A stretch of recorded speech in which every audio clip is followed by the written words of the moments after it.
Zdravo! Danas sam odlučio napraviti tutorial snimanje desktopa pomoću BSR Screen Recordera 6.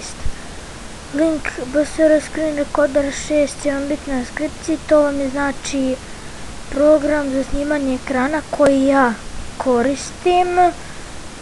Ja sada moram da pauziram pošto sam nešto treba da... Evo me opet.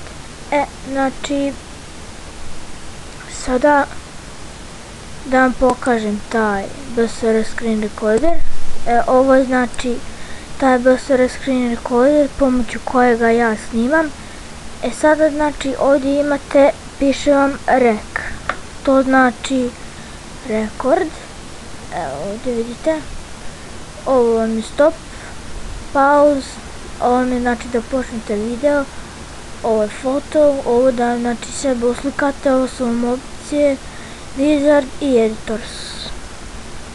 Znači to su ti znači za snimanje. Sada imate VF kako hoćete, ovo vam je da li hoćete prozor, full screen ili šta već hoćete.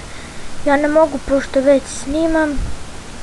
Sada idete na options, imate screen options, video options, audio options, file options, hotkey options, other options.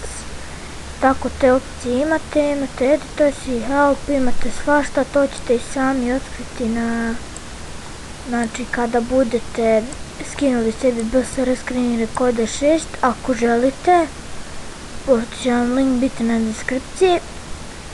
To je to otprilike za danas, ćao!